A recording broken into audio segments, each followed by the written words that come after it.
Alright, so for those of you just tuning in, to celebrate me hitting 50,000 subscribers on YouTube, I'm about to give my commentary on another Age of Empires 2 viewer game.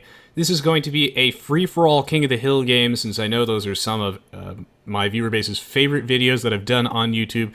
I've had so many entertaining, expert Age of Empires 2 games, tutorials, and free-for-all games over the years that I feel like this is a very fitting 50k sub special. Thank you so much, everybody, for all your support over the years. It really means a lot to me, especially for the content that I do for games beyond just Aoe2. It continues motivating me to producing Aoe2 content, and it's just such a pleasure having you all here. Seal Our Browser has crashed, but thank you, Aoe2 for the 100 bits. Really appreciate it, and we will get started with this game in just a moment. Thank you all for sticking around. All right, let's do this. GLHF. Aoe2 says, is the Malian Forward University OP because it's 15% cheaper wood and works 80% faster? I just wanted a new badge. It's pretty good. It allows the Malians to go for a fairly decent early Imperial Age gunpowder push. So yes, it is pretty good. And welcome to the stream, everybody. I know a lot of you are new here from the Escape AoE stream. Welcome to the stream, Cuban Dude, and hello, AT3 Official. I just did right before this game, yeah. But don't worry, I'll post all those VODs on my YouTube channel, so if you ever miss anything, then you just can find all that on my YouTube channel, which maybe one of my mods can link for you below. I will post the VODs as soon as I have permission from Zach to do so. So anyway, we're into this game here. I'm going to take a brief moment to introduce all of the players. So, we have Element LF, aka Development, playing as the Blue Burmese. And now we have Canadian Ninja playing as the Yellow Teutons. Rovsy will be our Orange Byzantines player. Henry Plant Jeanette will be our Green Spanish. Skug Fisk will be our Teal Japanese. Salty Seven Hands, aka Cleanage, will be the Red Indians. And then we have Motham as our final player, the Purple Goths. This selection of civilizations is particularly interesting. Thankfully, there are actually no duplicates. And the only really super new civ in here is the Burmese. So I'll talk really briefly about the Burmese to start off this game. I think is fitting. The Burmese were added in the Rise of the Rajas expansion. I have a civilization overview video on this you can find in the description below or on my channel if you want to learn more about the Burmese in depth. But basically they're a fairly decent competitive civilization, pretty strong, and this is mostly due to it's a wide variety of factors. They get free lumber camp upgrades as their eco bonus, and if you've been watching my videos long enough, you'll know that Double Bit Axe and Bowsaw are two of the most important techs in the game, and not only do they not have to wait for them to research, but they get them for free, which creates these huge power spikes. The Burmese, I would say, are overall an aggressive civilization that favors rush-style strategies due to the free woodcutting upgrades, allowing them to get those military buildings down earlier, and then also just the way their bonuses are lined up. The additional 1 attack on infantry units gives them, that goes up in the Feudal Age, Castle Age, and the Imperial Age for a total of +3. Gives them quite a powerful late game, but it also gives them a good men-at-arms tower rush strategy. The Arambai is a fairly good Castle Age unique unit. Fairly inaccurate, but quite good against massed units and in close range. So I'm looking forward to seeing how this develops. Let's talk a little bit about the map, though. So the map today is going to be a variation of Golden Pit that I made specifically for today in honor of 50k subs. This version of Golden Pit is for free-for-all. So not only does it have several variations of it built into it, because I put a lot of time into everything I do, it has all these seasonal variations, but also players start with more gold. So, since it's a free-for-all, I want to make sure that, if you get zoned off the middle, that the game doesn't snowball too hard out of control. So, the players have a little bit more gold in their base. They have about a normal distribution of gold, and there's a little bit less gold in the middle, but there's still plenty of gold to be found. The middle is still going to be of immense strategic importance. But, ooh, we lost a villager, so we're just going to pan the camera away. No one saw that one. But, of course, green will be just fine. Let's check out this board lure.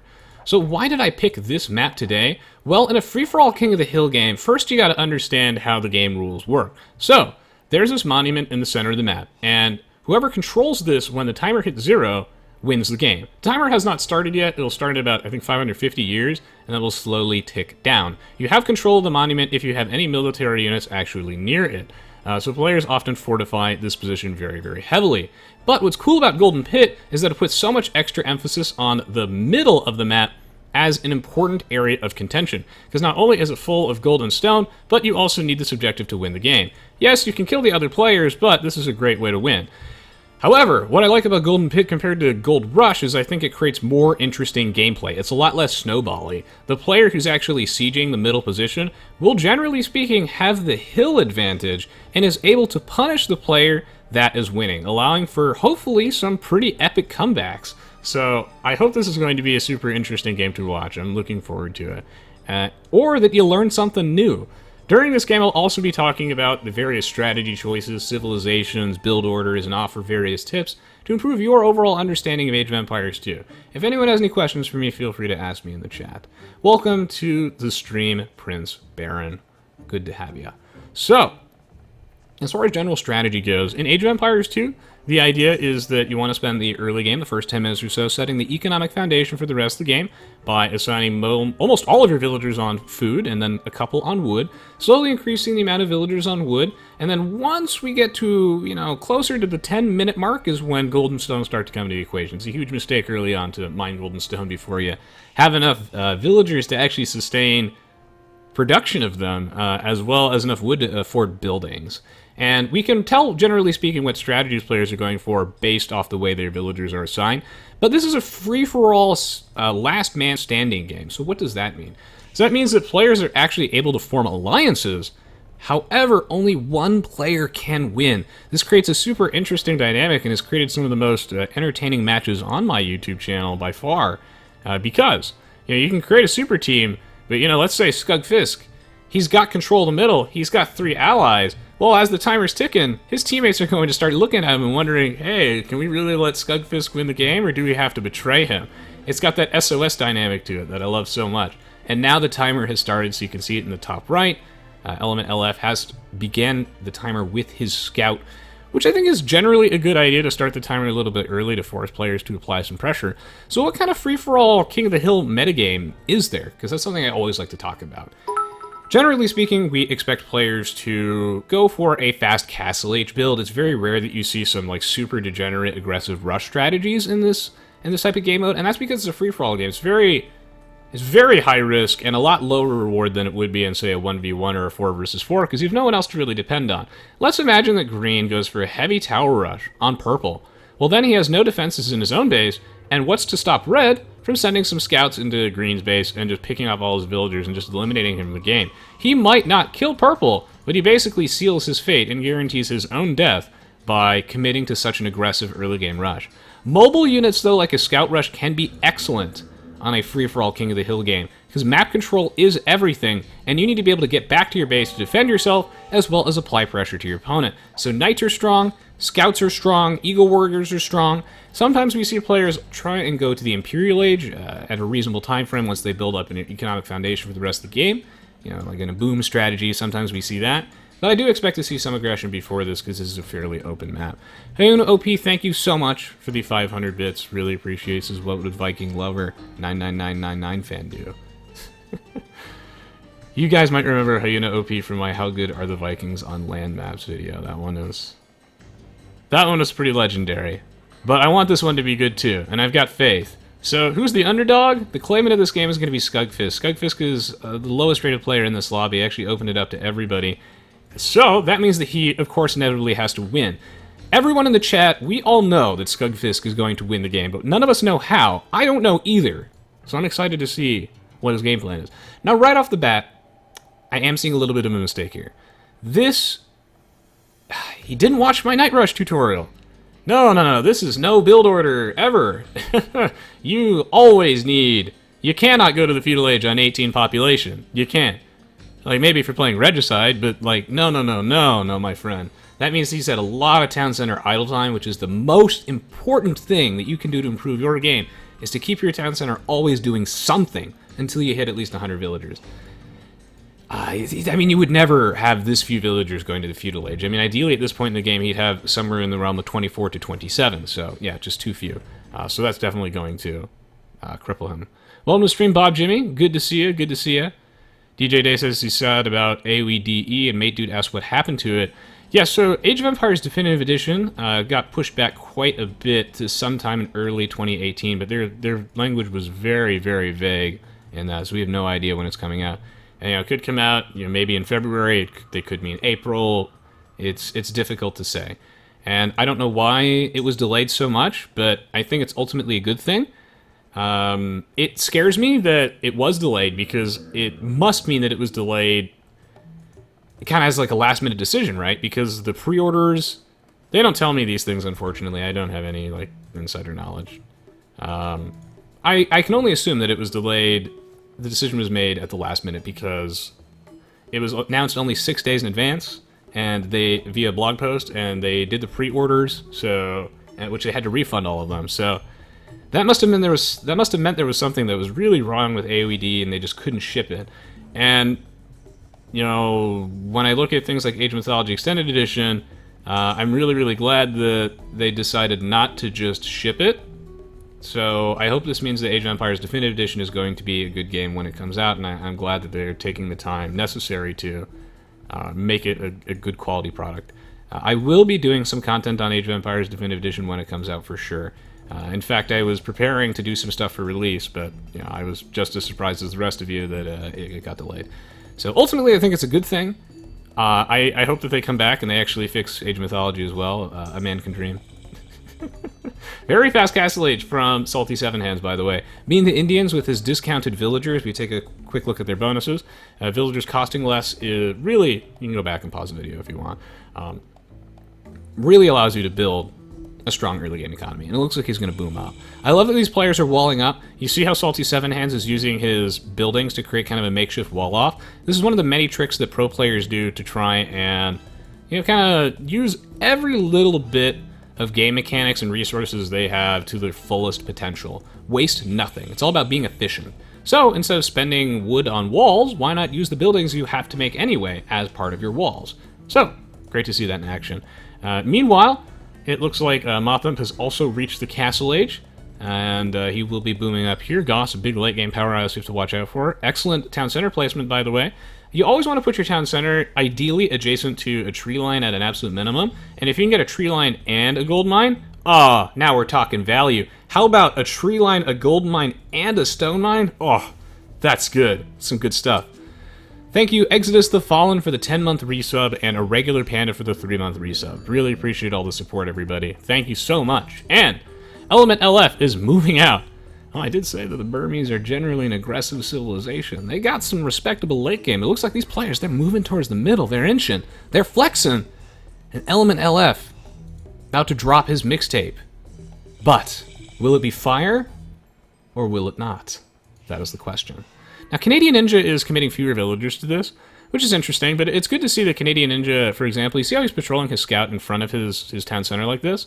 That way he knows if there are any knights or something, like he can just pull out and just be like, oops, you know, you didn't see anything, and just like delete his town center and get out of there. So good to see him scouting.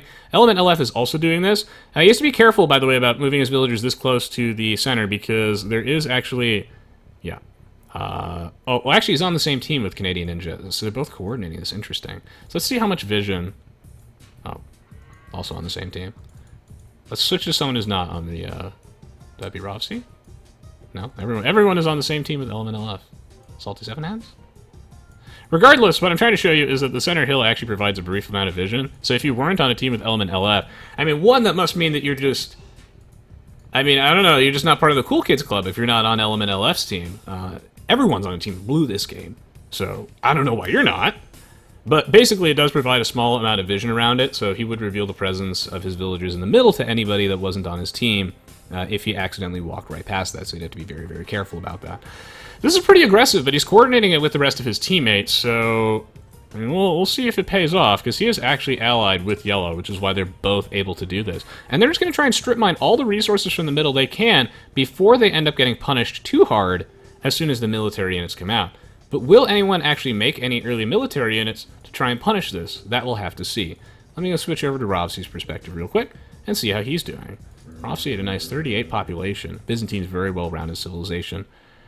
Mate dude asks, can you rap for us, please? Oh god, I don't know if I can do that. Welcome to stream, Tim K.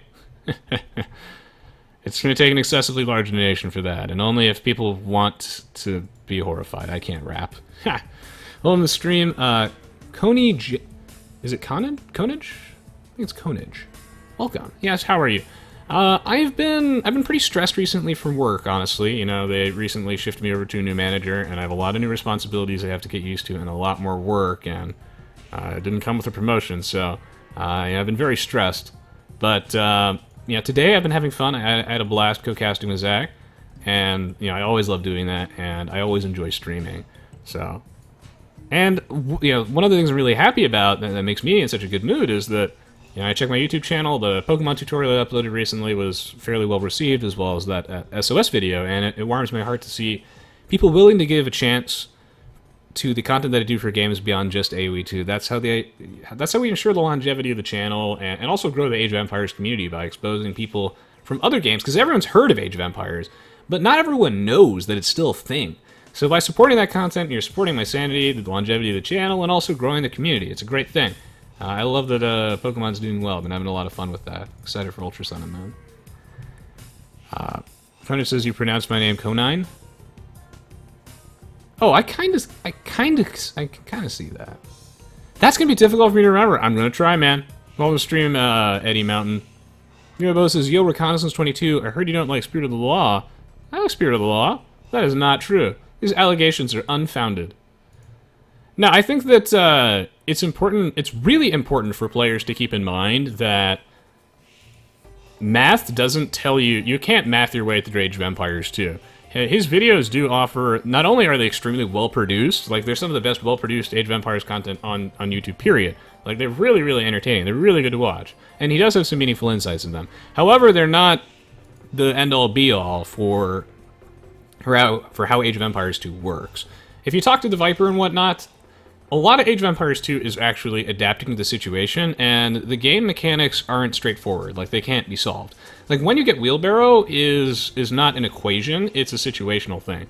And that's what I try and showcase in my videos, is that there's so much to this game. Like, that's why guys like Spirit of the Law love the game so much. That's why we love the game so much, because there's just so much to it. So I love his content, and I think it'd be fantastic if I could do a collab with him at some point. The only reason we hadn't done one yet is because he doesn't generally like to do collabs with anybody. But at some point it might happen, sure. I'd love to. I could easily see us doing like a Civ overview together. Who knows, man? So yeah, nothing but respect, man. Yeah, that's Irregular Panda, yeah. Yeah, that would be, yeah. Eddie Mountain says, Rez, my name is pronounced Bracket House. Okay. How are you doing today, Bracket House? Tell me about your work day. So, is this like a mega team? Like, what am I looking at? So, I'm going to go to Blue's... I'm going to do Blue's perspective again, because Blue clearly has all the friends, right? So, who's on his team? This guy's on his team? This guy's on his team? This guy's on his team? What the hell? This is absolutely disgusting. Okay, so fuck Green in particular. Is that the build we're going for here? Why? Is Green the only one who doesn't get a piece of the pie? A what? Why are we neutral to... That's so BM. He's not enemies with Green. He's just neutral to Green. Okay.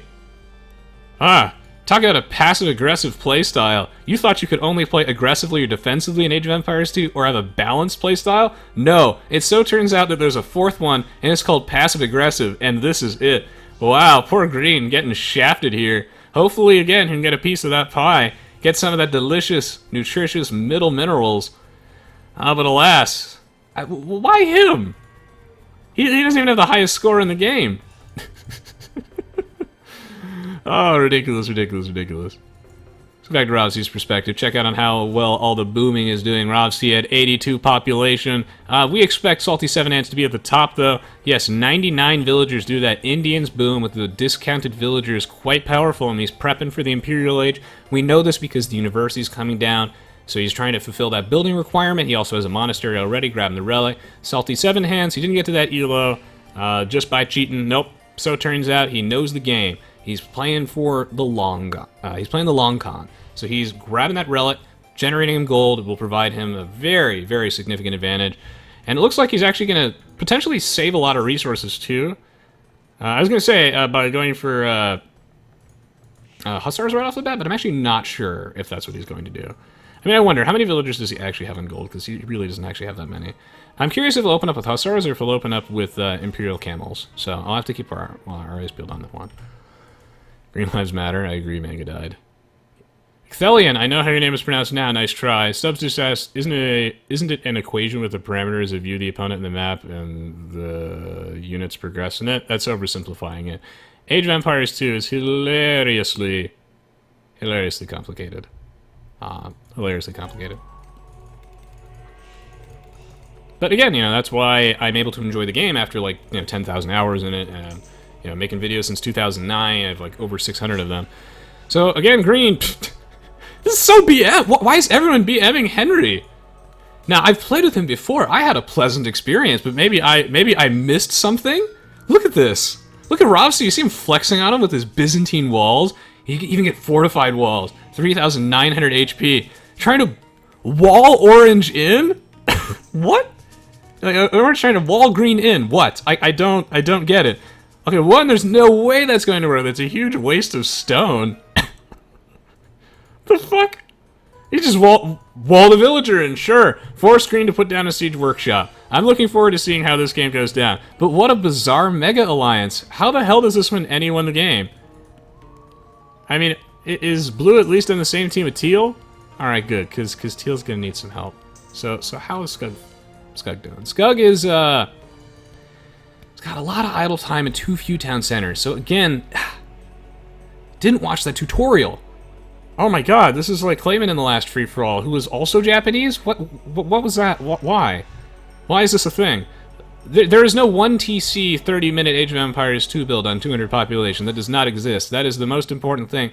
People often ask me why I repeat that so frequently. It's because I keep seeing players who are like 1TC in 30 minutes in the game. There is no build where that works. Like, unless you're like, what, like Turk's Fast Imping? But even then, by then, you're going to have a secondary town center.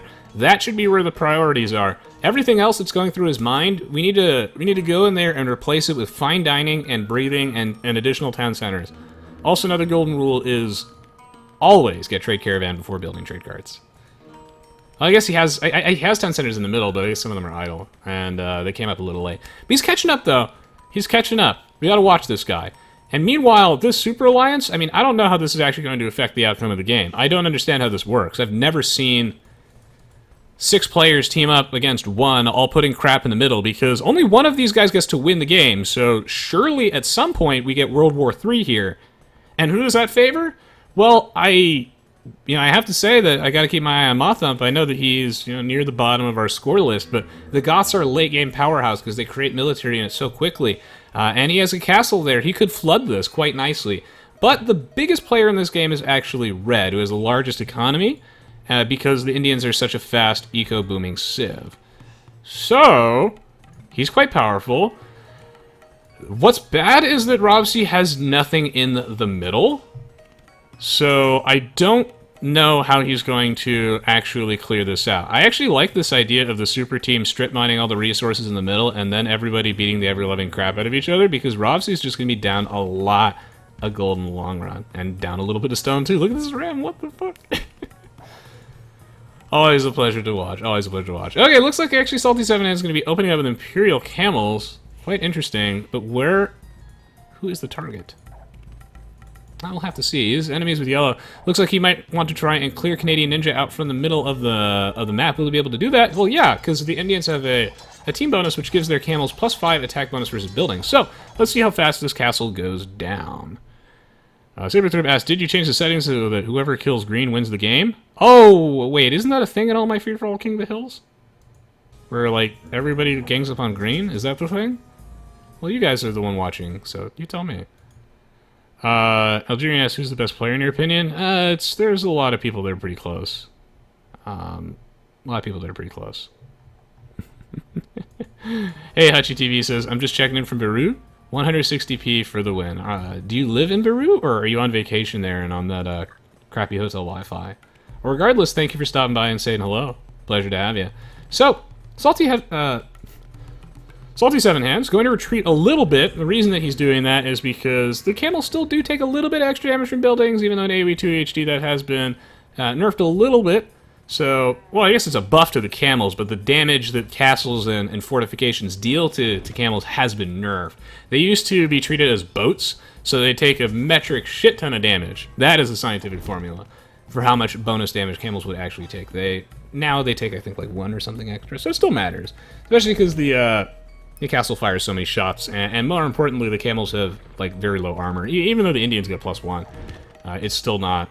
They still do die to castles quite nicely. So I do like that Red is, you know, waiting a little bit and deciding to get some trebuchets, try and siege this from a distance. And now we're seeing the Super Alliance fall apart, as all Super Alliances are destined to do eventually. World War III, I mean, you can't just have all these people competing for all these resources in the middle like this without something erupting. And it heavily favors the player that gets the Imperial Age first, which in this case was Red. Now, Yellow is Imp, which is important, but now that the castle's down, there's nothing stopping these Imperial Camels from coming in. So a great play here from Red. Gonna be able to mop up Yellow, and hopefully Yellow got enough cash out of this, because I don't think he's gonna be able to hold on to any of his property in the middle. And now Red also turning on Teal as well. As if Teal needed this type of punishment. Red, you heartless bastard. But don't worry. Don't worry. Yellow, he's not giving up on this yet. He's got the Spearman, he's transitioning to Halbs, which is correct as a way to deal with these Imperial Camels. Aoe2 is a game of counters, but it takes time to get there. Like, these are Spearmen with literally no upgrades at all. So, they're not going to be effective at all until he gets the Pikeman upgrade. He gets the Halberdier upgrade. He builds a ton of barracks, and he gets all the Blacksmith upgrades as well. A lot of them that he's missing.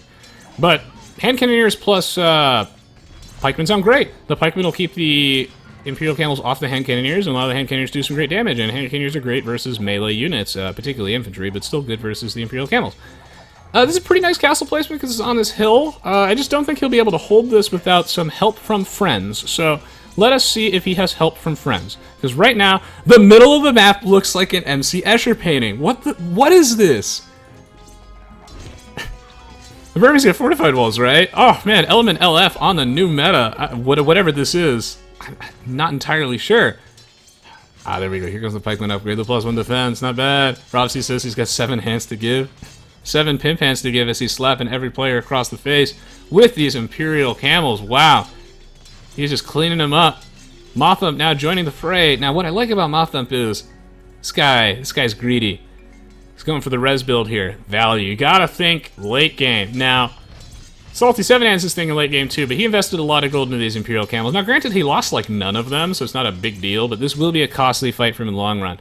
However, if your army is all hot garbage and you let your teammates do the heavy lifting while you stockpile money, when the apocalypse hits and the gold market crashes, Mothump will be the player with all the gold in the universe, as he'll strip mine it all from the middle, spam halbs in the meantime, which are cheap, and they're very, very spammable for the Goths. And then, you can spend that money later, when everyone else has to make shitty halberdiers, hussars, and elite skirmishers in that dystopian future, where Huskarls reign supreme and kill all trash units like nobody's business. So, I like that game plan. Conserve your gold. See, look, he's done mining. He's out of there. He's out of there. Just save your cash money. So there's a hole. Okay, so now red controls that. That's really interesting. How much money does Mothra actually have?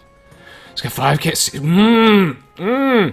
I don't know if there are actually any high-tier subs in my chat, but, I mean, if there was a time to put some res bank, it would be now. Look at that money. He's got 5,000 gold. Playing the long game. I love to see that. What's really interesting to me is that Orange has just been kind of ignoring the middle. He's long-distance trading. He's actually even flexing a little bit on Blue. They're actually enemies, and he's just trying to trade right through this base. What the fuck? Oh no, he's just trading with them, and I guess Blue just finally betrayed him. That's interesting. I wonder who broke this alliance, honestly, because this is not a good idea if you're Blue, because if you're Blue, most of your stuff's over here. Actually, if you're Blue, where is your stuff? Why would you agree to open these walls? Well, I guess he felt like he had to, right? He was getting strong-armed by a guy with 7 hands, which means he has 7 arms, presumably all of which are very, very large, and I guess he felt like he had to. And now Blue has to build some defensive infrastructure in his own base. Would it have been Orange to be the one to break this alliance? Because if so, no, it must have been Blue who initiated this, because all these trade carts are just going to die for Orange. But then again, Orange has a decisive military lead, and he has Trebs, so I think he'll be able to just mop this up. I'm not entirely sure. Not entirely sure. But really, I think that role-playing in this game as a trading merchant is not a viable strategy when there are castles in the way, so Orange is going to have to adapt. I mean, you have to look at it this way. Trade carts are the lifeblood of team games. They really, really are. Not only do they cost 100 wood and 50 gold, but also whenever a trade cart dies and holds any gold in it, you have to also add that as gold lost. And then trade carts also take forever to create. So there's just a huge cost associated with that. And gold is everything in the late game. It really is. But of course, players can also use the market to their advantage. What do I think of Arambai in this situation? And they're decent versus trash units, but they don't have that much pierce armor. And with no upgrades at all and poor micro, they may end up just dying. They can beat halberdiers, but you have to micro them carefully, and you need husbandry in it. And based off his movement speed, I don't think he has husbandry. But I think Elite Arambai can be okay here. He is microing them decently enough, but he's just under a lot of pressure. He's missing a lot of upgrades, and he didn't really have any castles in his base. He's in a lot of trouble. I mean, meanwhile, this is like impossible to cast because there's so much stuff going on. Red has, again, because green just, I guess, gets ganged up on in every free-for-all. I'm not entirely sure how this works. These Imperial Camels running roughshod over green's base. And is a fairly rough matchup for the Spanish, I'd say, because the Spanish have a lot of really good cavalry units, like conquistadors and paladins they want to make, that the Imperial Camels just kind of discourage them from doing.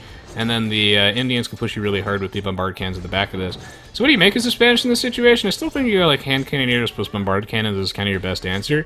But really, he has like, this situation just snowballing out of control. He just doesn't have any castles protecting his farmers, so he has a lot of his base idle, so he's just gonna... Yeah, it just is the castle placement, I think, and all his military building placement. It wasn't defensive enough, but he did try and structure his base defensively. But ultimately, he had no allies early game, so not too much he can do there. Blue might be one of the first players to die, and it's difficult to say. He's certainly in a lot of trouble, and it looks like he might be transitioning into something elephant-related, or is this going to be like Light Cav because he's really poor? Does he have 15,000 gold? He's researching Elite Battle Elephant, which costs like 5 money. That's the actual scientific amount as well, by the way. Seriously, this is ridiculous. I mean, he doesn't have the food for this. Why doesn't he just buy resources? You have 15k gold. I mean, I know it feels inefficient, but can't you just build like 1 million military buildings and just pump out an army with no eco and just buy your way to success? I mean, it kind of works that way in real life, right? So why shouldn't it work in Age of Empires too? Canadian is like, you got a plan, Blue? He says, no. I've got a plan. It's called investing. Spend that cash. Build some castles. Put down 50 TCs. I don't care how few villagers you have. Your lack of wood should not be a problem. When you can buy enough Viagra to just fuck all these players. Just use the market. You have a market too. Canadian Ninja asking if he's got to play. You need to go soon. You do need to go soon. But the good news is, when you got a militia leading your army, you're good to go. So, how are they going to dislodge red from the middle? I always tell the players in the lobby, but no one ever remembers this. No one ever remembers. But once you hit 100 years, you have to go. Because otherwise, you're just not going to make it. And it looks like it's go time. So, Motham should actually probably switch alliances against red too, honestly. It's so weird that there are these walls in the middle like this. I wonder how that's going to affect the outcome of the game. And I wonder why you won't spend this money. What's the point of having 20k gold if you don't spend it? Ugh. Someone take this guy on a vacation, get him some caviar, do something with your money. Interest only matters so much, my friend, and there's no interest in Aoe2. Okay, so, very well-balanced army from Yellow will allow him to clean up this pile of trash. I mean, they're called trash units for a reason. That purple is creating. However, purple finally going to be forced to spend some of his money. Fine, he says, I will pull out some of my hundreds. And he starts sending out the legions of Huskarls, which do spawn very, very quickly as the Goths. This should probably destroy this army. Now, it is worth noting that the hand cannoneers plus 10 attack bonus for symmetry does ignore the pierce armor. So, the way the damage is calculated, they still are okay versus the elite Huskarls. But the Huskarls still ignore 10 of the base damage from the hand cannoneers. So as far as infantry units go, Huskarls are decent versus hand cannoneers, but it's still not great. So anyway, Canadian Ninja though, he has a very, very large army, and I think that like an onager would just kind of clear out this. That would kind of be ideal. So but Blue's gonna wall him in. Is that the plan? I don't really know. Meanwhile, Green is not dead yet, but he's struggling. What is going on in the middle of the map? Kigo says he's saving up for his golden Hearthstone collection. He'll never be able to afford that now with Blizzard's monetization policy. Oh man, 20k gold can't buy you a full Hearthstone collection. Doesn't stop me from enjoying the game though. But here's what would. How on earth are they going to dislodge red? I don't know. Well, purple's got a lot of trebs. Elephant archers, I like this. I like this so much from Salty Seven Hands. Why? Because they're tanky. They're bulky. The numbers on this unit are huge. This means that he has a chance. He just needs to have units here, right? When the timer hits 0, then he wins the game. That's why we see players in these free-for-all King of the Hill games positioning like siege rams or trebuchets or just anything fat, like an elephant. Anything that cultivates a little bit of mass. You put that in the middle, and you just need those units to survive before the timer hits 0. But you know what? Red is not going to be the one to win this game. So, it looks like I get a fitting 50k sub special. Oh, thank you so much, everybody. Ah, Red, so powerful and yet unable to close out the game, alas. Alas, alas. Thank you, by the way. Zuka for the $3 says, keep making the good Aoe2 content. Will do. Thank you, Regular Panda, for the 3-month resub. Exes the Fallen for 10 months. And I'm going to judge for 23 months. Really appreciate the subs, guys. Thank you. So, now Purple has control of the middle. As we see, the timer has reset to 100 years. This is when the mechanics in these free-for-all King of the Hill games. And now, who's going to come out on top? I really like the Goths in free-for-all King of the Hill because they just make military units so quickly. Like, population is not a problem to them.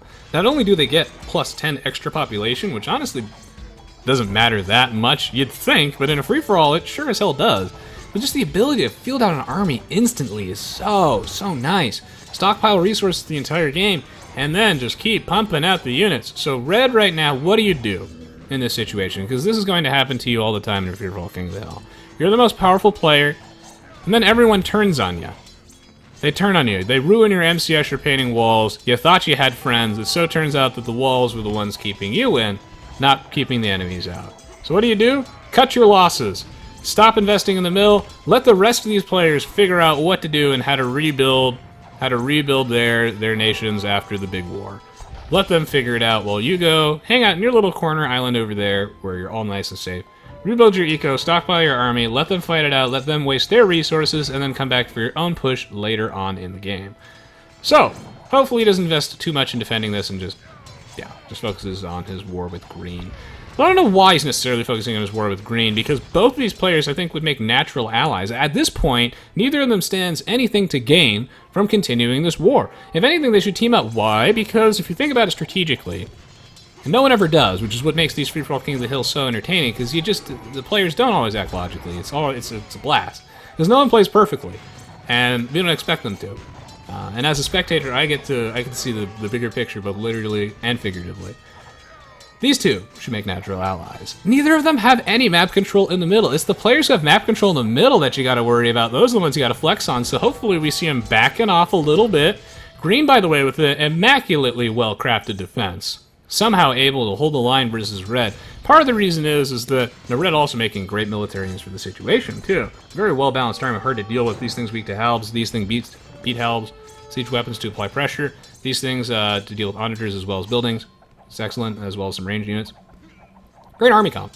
And I'm just surprised that Green is able to hold the line against all that pressure.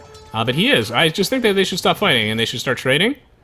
Because neither of them have map control. You know who does? I mean, Yellow's got stuff in the middle, but he's going to die to the Goths. He's about to get Gothed up right about now, I think. And once again, Motham. I told you guys, by the way, that the Red would run out of gold eventually. He's got food because he's the Indians, and the Indians always have food. Because their villagers cost like nothing. But Motham, he's got 6k gold in the bank. Like, look at him, he's just pumping out this army. He should be able to clear this out, even though Yellow is making, again, the perfect military units for the situation. It's just that he's just going to get outproduced. So, there are many things that are going to make this game interesting for me. One is that there's a Byzantines in the game, and the Goths really hate playing against mass cataphracts in the late game. Because cataphracts have... I mean, this game has horrible tooltips. It's got amazing gameplay, but it's got bad multiplayer, it's got bad tooltips.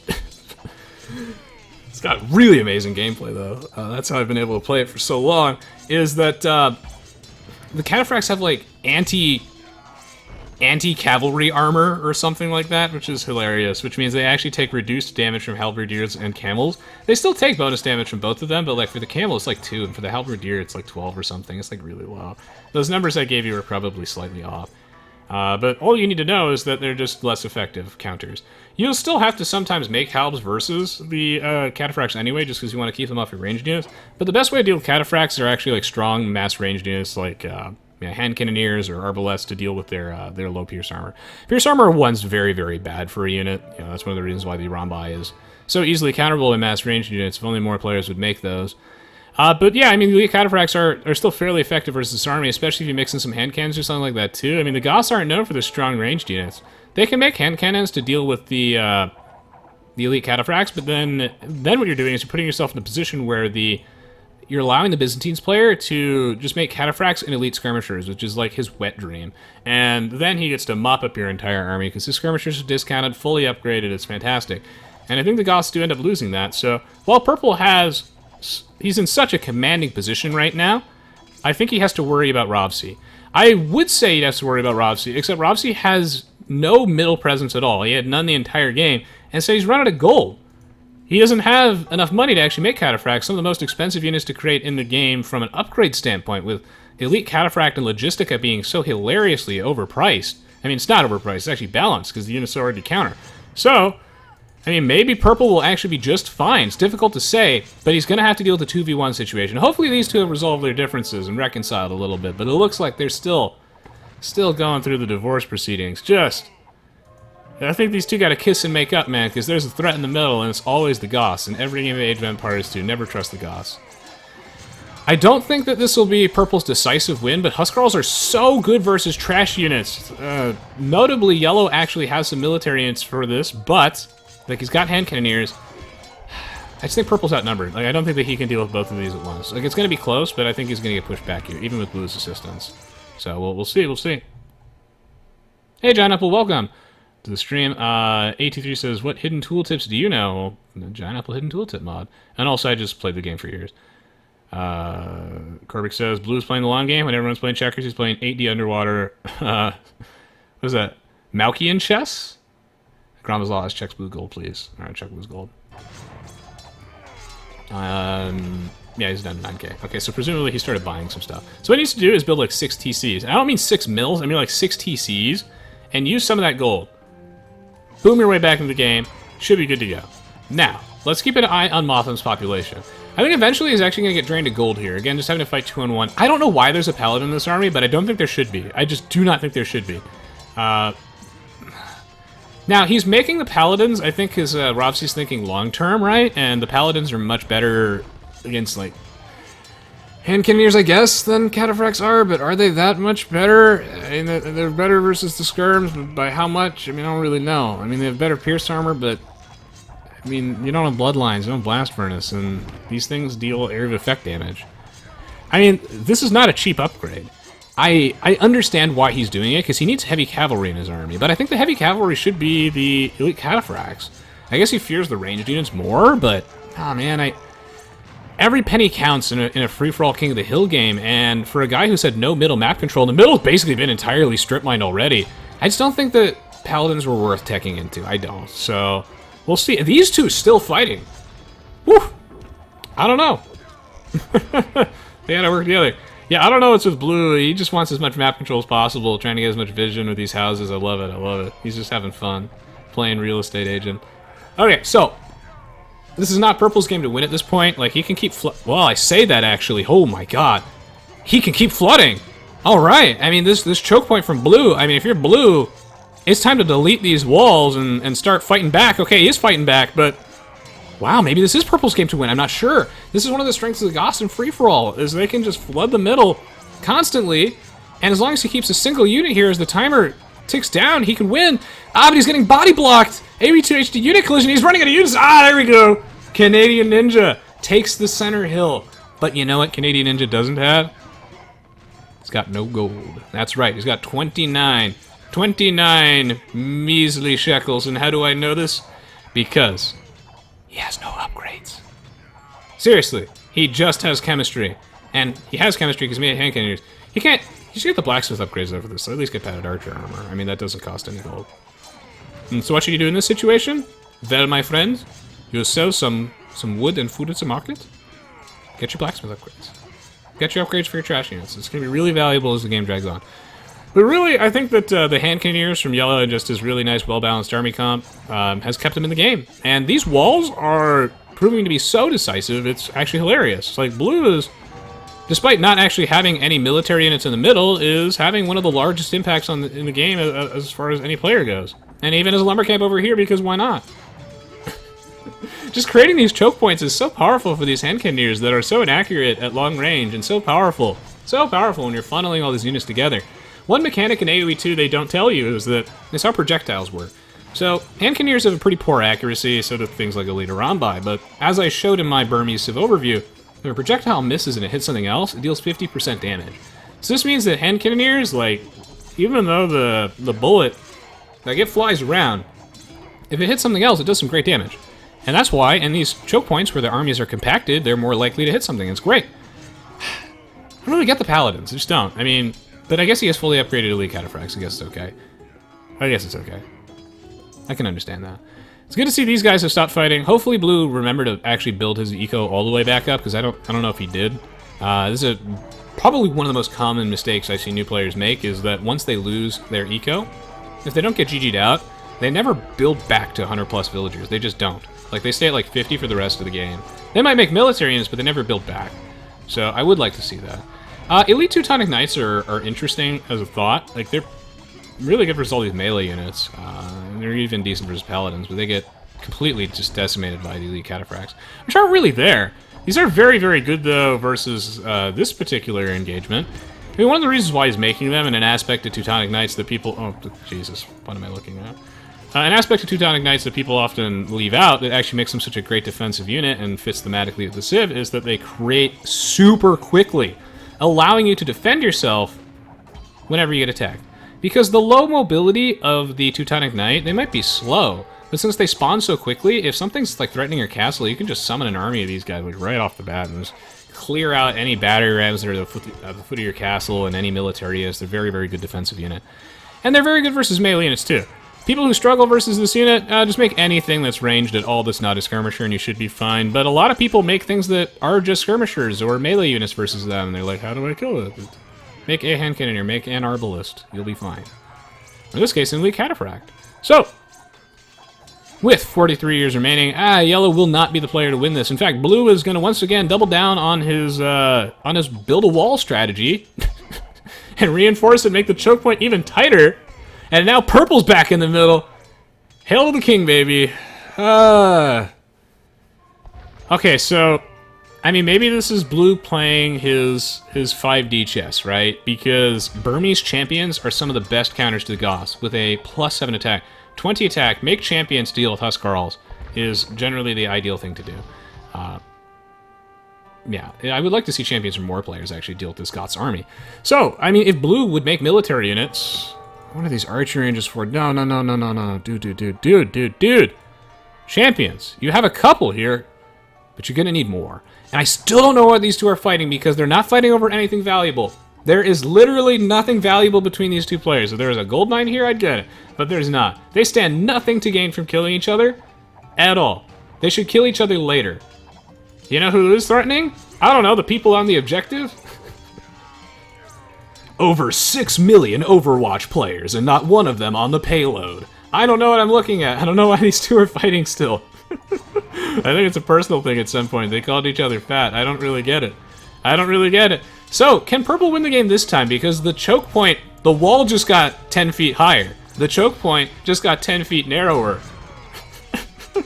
Oh shit! Oh my god, it turns out he couldn't pay for the wall at all. Anyway, he's opening it up. What? But he hasn't changed alliances with purple yet. So why is he doing this? I don't know. I don't know what's going on anymore. But the Japanese infantry have arrived. Spirit of the Law is here. And, I mean, dude, the Japanese are an awesome civ to pick as your favorite civ, man. I gotta say. And Japanese champions, also a great answer to the Goths. This will not be Motham's game to win yet, at least. Once again, getting blown back. Thank you, Sci-Fi, for subscribing to Twitch Prime. Hope to see you all in the future. NLZ Chaos, don't you think Orange needs to tread Motham's barracks? Yes. Yes, I do. Yes, Spirit of the Law has arrived, ladies and gentlemen. He is here, and he's just showing us how versatile the Japanese are yet again. Skug Fisk, I told you he was going to win. I told all of you at the start, and you all knew he was going to win, okay? We all knew. This was not a surprise. The underdog. Is this Clayman's alternate account? I don't know. Check out this pass-through damage. I mean, this pass-through damage has 6 synergy with this, with these narrow choke points and these low pierce armor units. I love this. These players, though, it appears that they're having a little bit of an alliance issue right now, and they're just kind of humping each other. I'm not exactly sure what's going on. But this narrow choke point, I mean, this is when heavy scorpions are insane. And he's not really, like, controlling them correctly, but still, like, he should be trying... There we go, that's some value. Let's swap over to Purple's perspective and check out this pass-through damage. Oh, no! The wall got another... Keeps getting higher and higher. Just when you think he won't stop building more walls, he keeps building. We're up to 3 layers. Do the Burmese get fortified walls? I mean, I don't wanna check in the middle of a game, but I gotta check because... Sorry, YouTube compression. They do. Get fortified wall, you dingus! I use that term lovingly, of course. I love you, LMNOL. Get fortified wall, though. Make the wall strong. What's this gonna keep out? No. Get fortified wall. It's so cheap. It's such a cheap upgrade. Now, this is a really messy game of Age of Empires, too. And I think the strategy is, after 6 years of Age of Empires videos, we've hit 50k subs, I have severe asthma and allergies. So I think the game plan is here, is these guys are thinking, they're thinking the late game. How much can they exhaust me by building this ridiculous wall and flooding the middle of the map with trash units? These guys have strip mined all the gold on the map. There is just none left. And I don't know who's going to win. But I'm going to put on my thinking cap for a minute.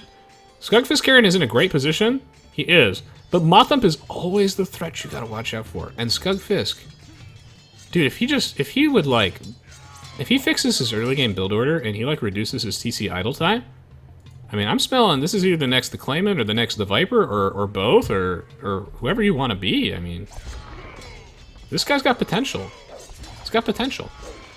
Because the Heavy Scorpions here are sick. Like, the Heavy Scorpions plus Champions, he knows his unit counters. And this just dumpsters the Goths, and Moth Thump is finally out of money. Element that left, though, is never going to run out of money, and he did underboom. I knew, god damn it. Walls are not military units. That'll be the title of the video. I don't know. I'm always struggle with that. Walls are not military units, and they're not economic units either. They're not villagers. Make more villagers. I know he has so much cash in the bank, but he needs to make more villagers, because, like, he's going to run out of cash at some point, and then he's not going to be able to replace his army. In fact, he needs to make some military units at some point, too, if he wants to win this game. I don't know. So Teal is in a very good position to win, but I don't think he can. And the reason I don't think he can is because of Blue, as usual, with his Stonewall trolling tactics, is that with this kind of choke point and the fact that Teal doesn't really have... He has military buildings about as close as he thinks he can get, but... I mean, Blue has a wall over here too, right? It's just so hard for Teal to get military units in here to reinforce this army. But still, his military units are so much stronger than Purple's. I mean, Purple's helps can't do anything here. Actually, in fact, if you're in Purple's position, you need to start mixing in some elite skirms into your army. If you can, yeah. Maybe even consider doing some Hussar raiding. You've got options. But this wall is proving to also be disastrous for Purple, making it very difficult for him to get his own units in here. But the cavalry has arrived, both literally and figuratively, as the elite cataphracts, unfortunately, do completely clean up the Japanese army, and I think this means that Teal will indeed lose control of the middle, and the game will continue. Ah, yes. Now Blue is making military units. Now is his time to shine. If he wins this game, this would be like the best game of Age of Empires ever. Galaxy Dude says, think about it, Rez. Who's controlling the center? Engagement? Blue is. He's stalling the game. Till he's the only one with gold left, and then he wins. You're right, Galaxy Dude. You're right. I'm telling you, man. This guy with the 5D chest wall strat. But he's missing fortified wall. Like, that's the thing. Like, you see, it's so easy for me as a caster to point this out, because when you're playing this, you know, right now he's got a whiteboard behind him, and he's doing all this advanced calculus and whatnot, trying to calculate the trajectory of the gold income. He's just trying to gauge the poultry meat market in Guild Wars 2, sell some flax seeds. But the thing is that he's forgetting the simplest, most obvious thing to me, which is the get fortified wall, you dingus. Whereas his strategy is otherwise brilliant. It's like how he's making an omelet, but he forgot the eggs. But it's still going to be delicious anyway. Still going to be delicious anyway. So, will Blue win the video game? He might, because Canadian Ninja... Well, he got better archer. I don't know if he was listening to me, and he was like, you're right, Rez. Padded archer armor doesn't cost gold. I can't afford that, but I can't afford anything else, because these are rough economic times, my friend. Like, have mercy on me. This is the best I can do. These are the strongest skirmishers we can field out. It's been rough, man. Give me some time. He should use the market though to get the gold to upgrade these. But I mean, is this the 5D chess play from Blue? Is this the play of the year? Is this my Overwatch play of the game? Because these battle elephants are going to be really hard to remove, and he's been stalling the game. He's been doing such weird shit, as seen on TV, such as remove all the forests from your teammates and force them to have inefficient lumber camps. Like, he's been chopping Red's trees since the start. So I think we might be dealing with the greatest player to grace Age of Empires 2. I don't know. So, Elite Battle Elephants, very tanky, 320 HP. He has a very strong army versus all these trash units. He could win this game with the way these walls are set up. And you know what? You don't even need fortified walls when your strat is this fucking good. When you're this good, you know what? Maybe not getting fortified walls is BM. I like this. I like this. He could win this game. This is so sick. He should still get them anyway, Galaxy dude. Not getting fortified walls is objectively a mistake. Because the thing is that it costs like 300 food and like 200 wood. So it's just a mistake. And they are attacking the walls a little bit. Yes, they are. Not that much, mind you. They should probably be attacking the walls with actual rams and stuff, but there's no reason not to get fortified walls. Now, granted, it's proving to be insignificant here, but for your own reference, if you ever try this build, there's no reason not to when you've got that much cash in the bank. So, Champions, man. Champions, the MVP. He should close this. Although I think this could end up biting him. Have these two finally stopped fighting? Ah, yes. Ah, yes.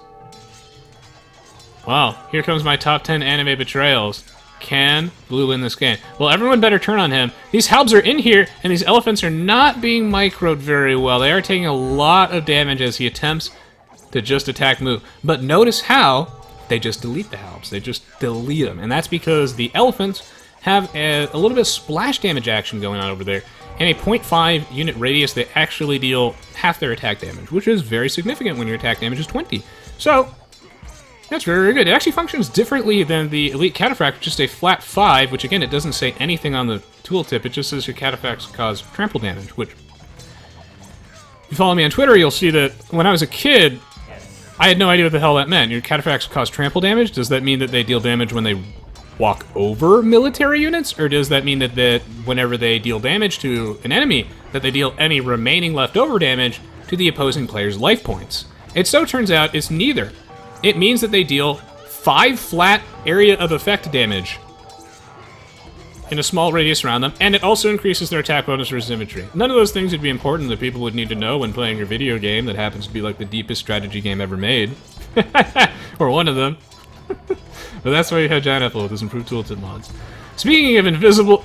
So this game is like as close to perfection as it gets to me, but it does have a lot of like weird hidden shit to it. Like, heavy scorpions actually have an attack bonus versus war elephants. And this is why I'm excited for games like Aoe4, because if Microsoft and Relic have learned anything, is that the Aoe2 formula, you don't need to change much about it to make it like a better, really exciting new game. For starters, a massive improvement would be, what if we had an engine that actually displayed attack bonuses? What if we had real tooltips? Tooltips for people by people.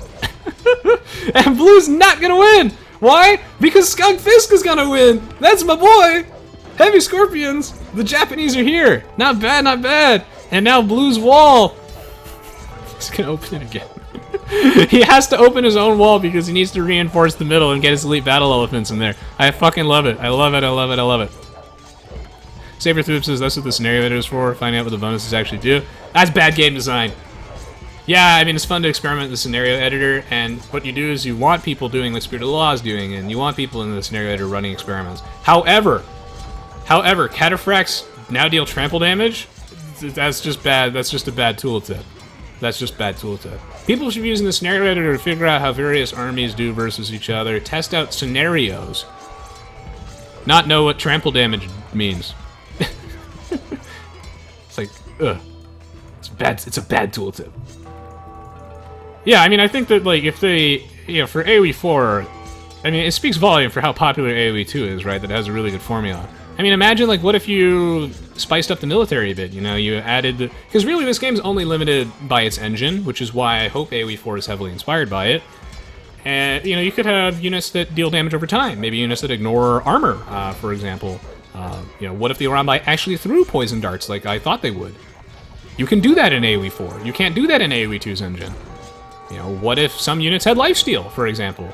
I don't know, you know, again, history has never trumped gameplay in Age of Empires, so, you know, it's just a way that you could design a Berserk unit for maybe an AoE4 Viking Civ. There's a lot of cool stuff you could do. You could add, like, a day and night cycle. I just hope they don't do anything really weird and try and over-innovate and create a game that's completely unrecognizable. Yeah, you can design all sorts of interesting things.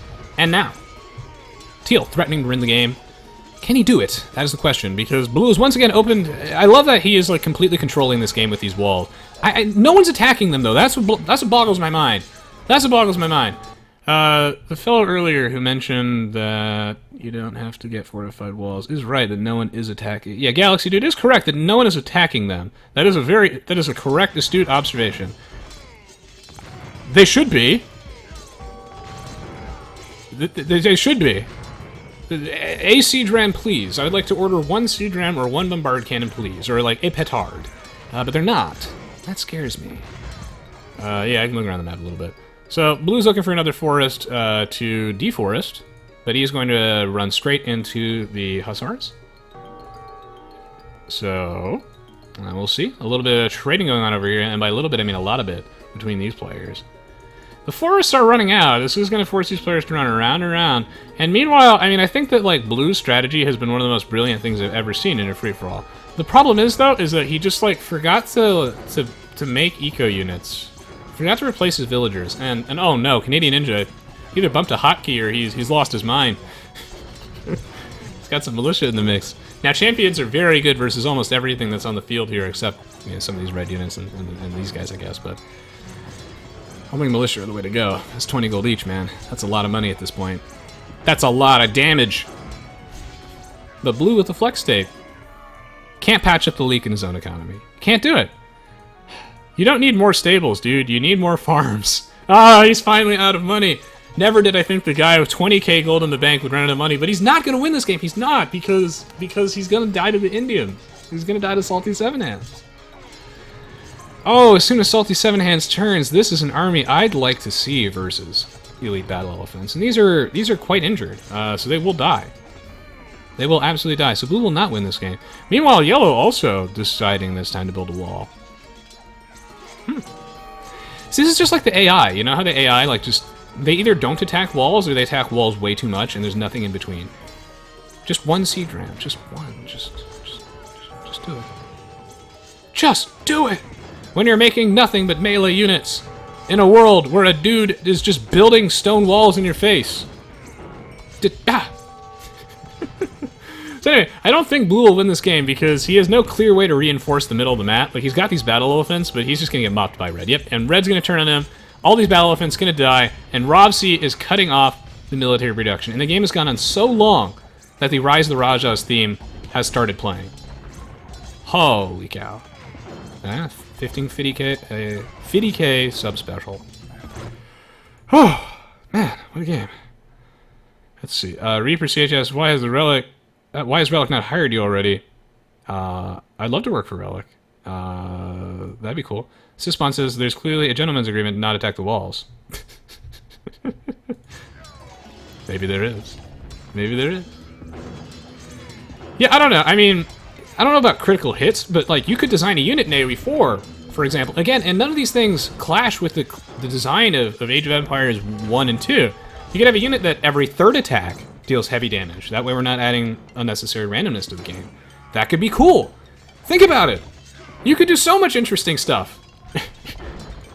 But, yeah, I don't know. I mean, that's what I see with AoE4. Is like, I hope that they have a very similar economic system.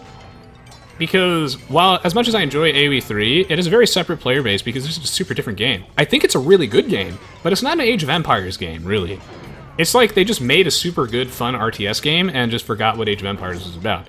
And that's why the communities are so separate. It's not because one game is good and one game is bad. No. Actually, I love AoE3. I think it's a blast. It's an amazing game. It's just nothing like Aoe 1, 2, or Age of Mythology. So I hope that if Age of Empires 4 is an Age of Empires game, that it basically borrows this economy and spice up the military a bit. Throw in some other mechanics. You know, maybe add a day-night cycle, I don't know. But really, I'm mostly thinking from a military standpoint, because this engine's very simple. I mean, yeah, you can have a Rombi to throw poison darts. That'd be pretty cool. I love it. Yeah. Troublemaker, thank you for the $5. Says, I love your enthusiasm. You keep games entertaining. Thank you, Troublemaker. The $5 really helps out a lot. Thank you. I'm getting hit pretty hard by... Not only did I get hit hard by the YouTube adpocalypse, but I got hit even harder by the... whatever the stupid automatic demonetization thing YouTube has now, where just I'll randomly post videos and... Oh, an hour and 30 minutes in, fortified wall research complete. What? These look pretty cool. Nicely done, Cedric. If Cedric was the guy who made them. I don't know if he did. Wait, no, Cedric makes the campaigns. I don't know who made the walls. Who made the walls? I don't know who made the Raja's walls. I need to check. Did Alex make these walls? I'll ask. They look very, very pretty. Yeah. I'll switch around across the different players. I'm just getting exhausted, guys. I'm gonna need to grab a swig of coffee. So, as far as money goes, shocker. Canadian Ninja's got nothing. Rovsi's got a lot of stuff that isn't gold, but he's got a little bit of gold. Green? No gold. Skugfisk? He's got gold. That's significant. He's catching up. New Clayman. This guy knows what's up. He's missing Siege Engineers, though, which is really, really, really significant. And he's also one of the few players in the game that has learned that you can actually aggro onto walls, really get this headshot. Well played. Siege Engineers, though. It's good. It's good for you. And Salty Seven Hands. No gold. Mothon. Got a bit of gold. I'm gonna keep my eyes on Skugfisk, though, because Skugfisk is the richest player in the game. These two are still fighting, by the way, for no reason at all. For no reason. They should work together, I think. Now, green fighting red, you can kind of argue because red is a potential person who can win the game, but I don't think that's how you win the game as green. I think that you both work together, and then you kill each other once you both have definitive map control. I don't know who's going to win this game. I don't. Not going to be red, though, as red's going to get pushed back yet again, and aha! The walls have drawn aggro. The AI has evolved.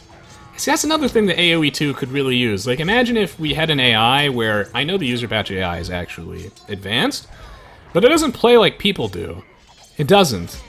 You could make a really complex, highly customizable AI system in AoE4. That would be really interesting. Like, what if the AI actually controlled its units in groups rather than sent them at you one at a time?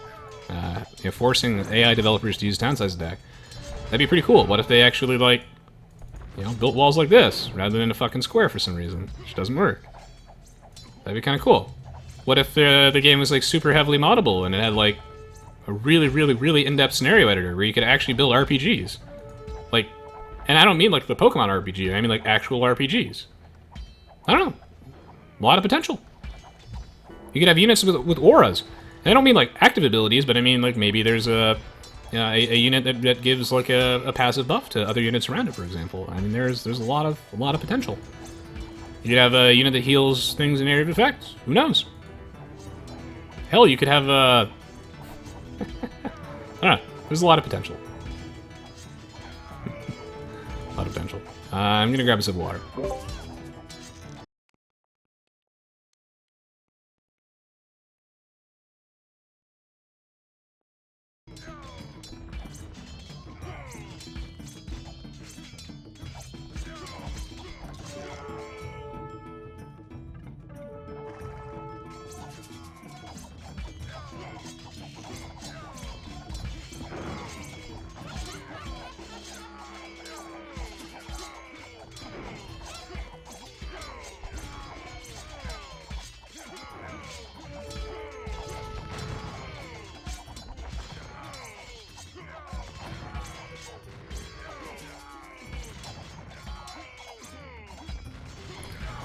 Alright, and I am back after... God.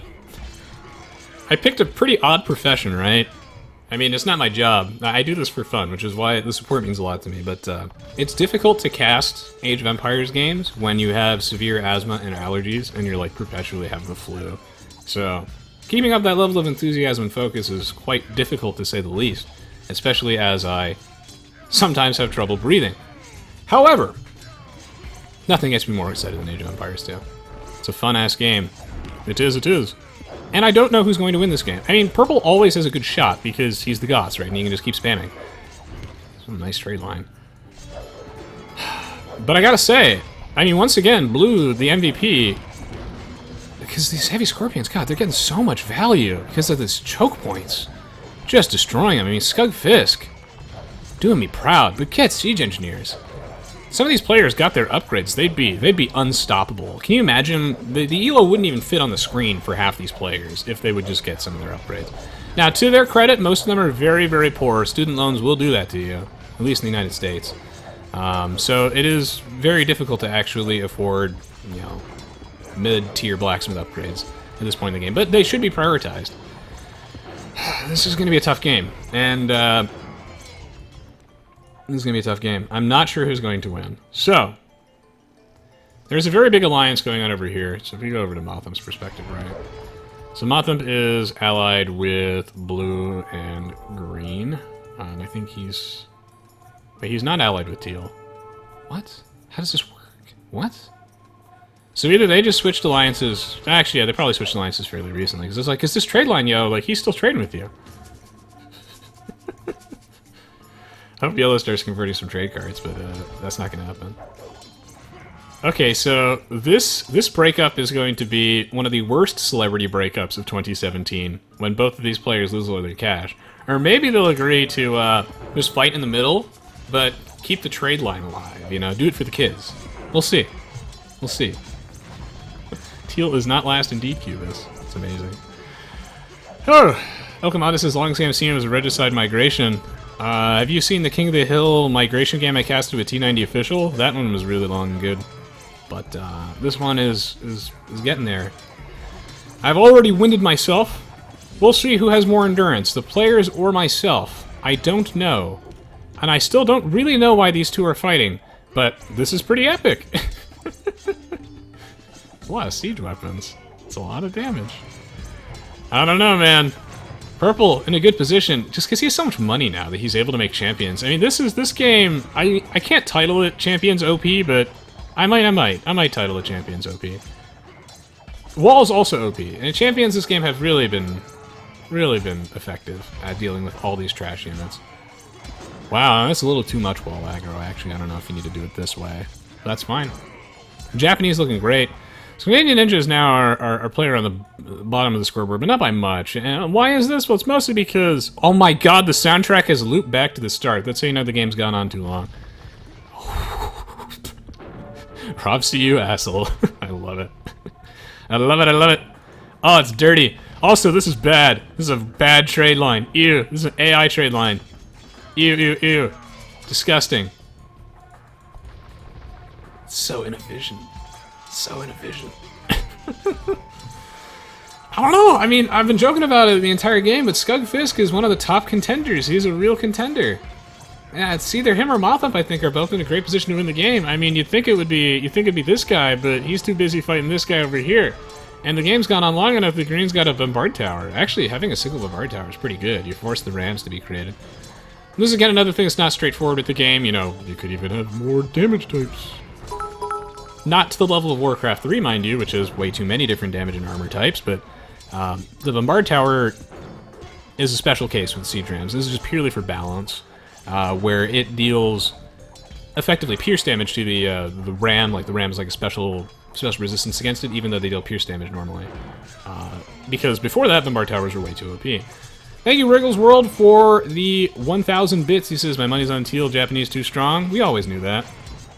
Galaxy Dude says, maybe title it WWE Free-For-All Cage Match of the Century or something. I'm open to suggestions, man. I love that. I love that. And, yeah, I mean, you're completely right, too. That they didn't attack the walls at all until, like, an hour and maybe 15 minutes in the game. And now they hate them. These players hate walls. Alright, well, Orange has control of the middle, so the timer is reset. And now, do I have to split this into 2 parts? I might actually have to split this into 2 parts. That sucks. Probably gonna have to do it. I don't know. Oh, man. Purple's pushing in. He's pushing in. This is one of the longest, craziest games of Aoe2 ever. Hopefully worth my time. I mean... The Onagers are very, very powerful here, by the way. So good of Green to make some of those, mix in his army. Seems going to have to go on so long, I'm going to have to get more water because I'm almost done with my glass of water. I've actually almost completed it. So, purple has control of the middle again. Once again, the Goths' ability to not only have 10 additional population, but create military units instantly is a good one to have. Skug Fisk. Ooh, it's running low on money. Why? They're still enemies and they're still trading with each other. I mean, that's how you play civil. Whoa, look at all those pings going down, all the flares. He also moved the monk. So that means the Canadian ninja is aware that he is a monk over here for some reason. We don't know why. We don't know what his plan is, so I have to check on that one later. What's dangerous with gold is actually the Byzantines. A lot of these players you're using the market to shift, sell resources in bulk. The elite cataphracts are just so powerful here against everything on the playing field as long as the Indians player is kept busy. And good news is, good news everyone, he's incredibly busy right now with green. These two will never resolve their differences. And they are both starving each other down to the point where they're making nothing but trash units. So we have a 1v1 going on over here. Some disgusting modern art in the middle of the map between all the other players. And purple, looking pretty good. Ooh, green gonna ally with Skug Fisk. When are you gonna ally with red? When are you two gonna talk it out? That's the question. Purple's just so many barracks, like that's the thing. But I gotta check his money, because if he runs out of money, then no military units. Oh, he's running out of wood. This is something that was bound to happen eventually. This is the only thing that's gonna prevent me from just dying before this game finishes, is that at some point you run out of wood, and it looks like, yeah, and then you kind of have to rely on trade carts, right, for income. Now, what if the guy you're trading with is an enemy? That is the question. What happens then? So, really, purple will not be able to keep 200 pop-up for long, which tells me that actually he will not be the player to win this game, which means that I get to be here for another 20 minutes. Oh, yeah, I need water barrels for my stream. Blumkin. If I could afford those, that'd be nice. The walls are coming down, El Commander. Tearing them down, Mr. Gorbachev. Welcome to the stream, Alexeyev. You're the boss is coming soon to an Aoe2 match near you. Resonance 22 as the narrator. Japanese champs getting massive value. A Goth player who can't close out the game, and blue 5D chess player. Bobby Fischer in disguise. King of the Hill cage match. Rated PG-13. Coming soon to a theater near you this summer. In a world on fire. One civilization, Skug Fisk, the lowest rated player in the game, is now nowhere near the bottom. Oh man, he's making me proud. Japanese are good civilizations. Spearlaw picked a very, very good favorite civ to have. Because they're like rock solid tier 2. Like, no one hates playing as the Japanese because they're not a meta civilization. But they're good, they're versatile, they're such an adaptable civilization. And they're good, actually. They're usable. And there's a lot of like interesting facets to the Japanese too. I think especially how their bonuses are a little bit misleading just due to the way that Ensemble calculated like all their tooltips are just the way the attack rates actually work. Spearlaw made a very good video on that, which is very confusing and difficult to explain, but makes a lot of sense when he breaks it down as to exactly like why a lot of the attack rate or just rate bonuses in AoE2 are just wrong. It's not that significant, though, because at the end of the day, what you need to know is that the Japanese infantry attack faster, they have higher DPS, and therefore are much better against things like the Goths. Now, Mothump, the timer's actually getting dangerously low, but so is his economy. He's going to spend every single last penny on this last push. Can he do it? Can he close out the game?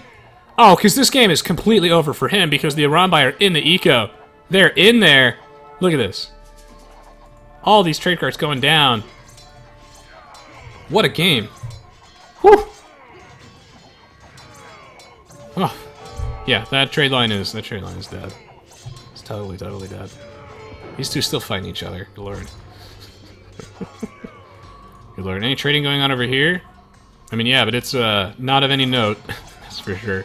So, I mean, I don't know. Can Purple close out the game? Because we're at 15 years remaining, right? And he has exactly 0 money in the bank. He's got nothing. This is it. This is the last push.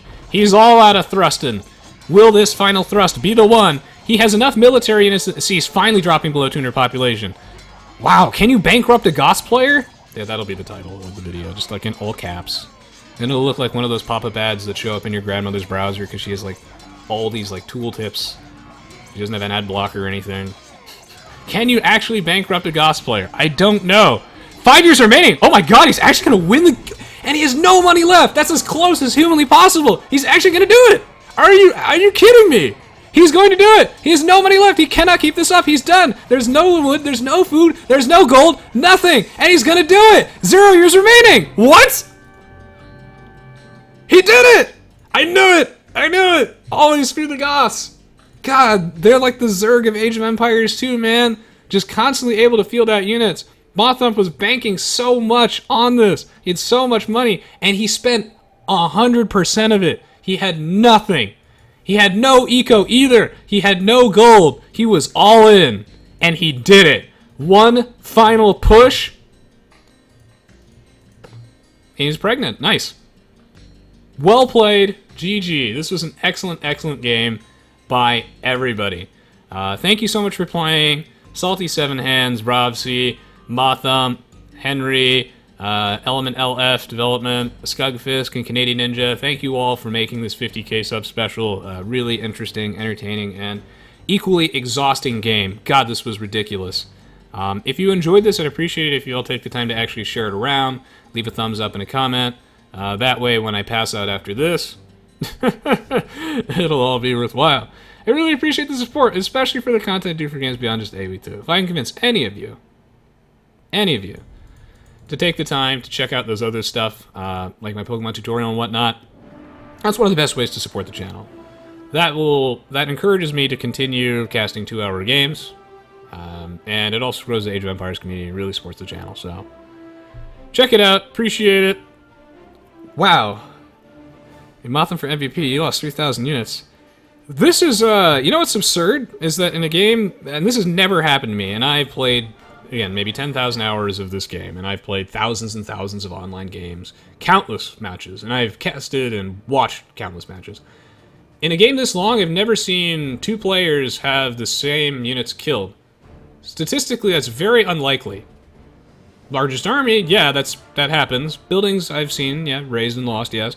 But units killed, this is a very oddly specific number for it to be exactly the same, especially between 2 players who weren't fighting each other at all.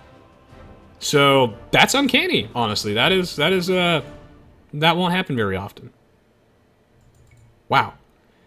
It would have been fitting if Blue won that game, but I mean he certainly dictated the entire pace of the game, for sure.